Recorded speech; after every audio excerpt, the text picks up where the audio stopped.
À 6h25, Sud Radio et vous, ce matin, nous parlons des refus d'obtempérer. Depuis le début de l'année, ils sont en augmentation de 9%. On se souvient très récemment à Lille, de la mort du jeune Mathis, percuté par un chauffard qui fuyait la police. Pour en parler, nous sommes avec l'avocat des parents de Mathis, maître Antoine Réglet. Bonjour maître. Bonjour Benjamin. Et merci d'être avec nous ce matin en 2024. En 2024, on a compté près de 25 000 refus d'obtempérer. C'est énorme ce chiffre. Comment on l'explique ? Oui, c'est énorme. Alors on peut tenter de l'expliquer par trois raisons. Je pense que ceux qui refusent d'obtempérer ont peut-être peur de perdre leur permis de conduire, sachant qu'ils ont commis des infractions, soit ils ont peut-être peur que soient constatées d'autres infractions plus graves, comme du transport d'armes ou du trafic de stupéfiants, ou alors tout simplement ils ont peur qu'il soit constaté qu'ils conduisent tout simplement sans permis. En tout cas, vraisemblablement, ils n'ont pas peur des peines encourues. Quelles sont d'ailleurs ces peines, maître ? Les peines encourues, elles sont importantes pour un refus d'obtempérer simple, c'est-à-dire où il ne va pas y avoir de mise en danger délibérée de la vie d'autrui. Ouais.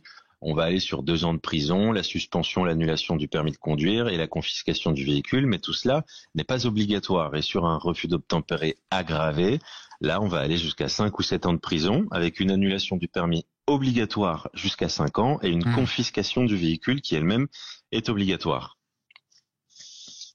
Donc, moi je me dis, j'ai l'impression que ces gens n'ont pas peur, soit peut-être parce qu'ils pensent pouvoir échapper au contrôle, c'est peut-être certaines personnes sont persuadées de fuir les policiers, soit parce que le risque à prendre est plus grand, c'est-à-dire effectivement si vous transportez des stupéfiants dans votre véhicule, vous vous dites je risque plus si je suis arrêté pour trafic, donc je tente le coup.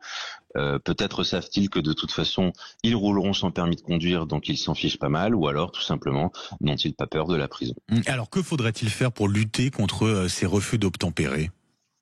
Ouais, si je le savais, pour le coup, je postulerais au poste de garde des Sceaux. J'ai bien quelques idées, mais je crois que c'est une réflexion plus large que les refus d'obtempérer. Aujourd'hui, on a compris et on le dénonce avec force. Une partie de la population n'a pas du tout peur de la prison et il appartient, me semble-t-il, au pouvoir politique, tout parti confondu, de savoir comment la justice doit de nouveau faire peur.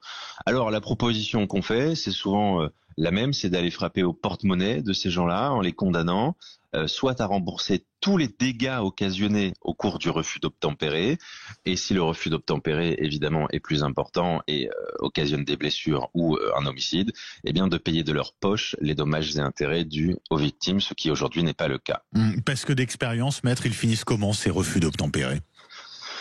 Bon, dans 95% des cas que je traite moi, les refus d'obtempérer, ils finissent soit mal pour celui qui fuit, c'est-à-dire il est intercepté. Donc dans 95% des cas, la personne est confondue et interceptée. Et malheureusement, comme dans le cas de Mathis, il finit extrêmement mal avec des drames comme des blessures ou des homicides. Donc autant le dire à ceux qui veulent faire des refus d'obtempérer. D'abord, la loi l'interdit, mais ceux qui n'ont pas peur de la loi, peut-être auront-ils peur de tuer des gens.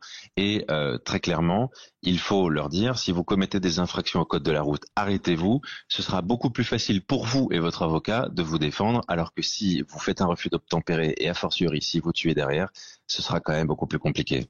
Un mot peut-être sur le drame qui touche justement la famille de Mathis. Vous êtes leur avocat. Qu'attendent-ils de la justice, les parents de Mathis ? Laetitia et Emmanuel attendent 4 choses. Vérité, rapidité, sévérité et être reçus par le garde des Sceaux, le ministre Darmanin, parce qu'ils veulent... C'est pas prévu pour l'instant, C'est pas prévu pour l'instant. C'est une demande qu'ils vont formaliser dans les jours à venir, parce qu'ils veulent d'une part sentir toute la considération de l'État et de la République, et surtout, ils ont des propositions à formuler pour un meilleur accompagnement des victimes, et surtout pour que ce genre de drame n'arrive à aucune autre famille. Avec la question du protoxyde d'azote, puisque le conducteur, le chauffeur en avait consommé, vous avez un appel à lancer au gouvernement à ce sujet ? Bien sûr, il faut absolument que le gouvernement et les législateurs s'emparent de la conduite sous protoxyde d'azote. Aujourd'hui, il existe une entreprise qui permet les dépistages de protoxyde d'azote.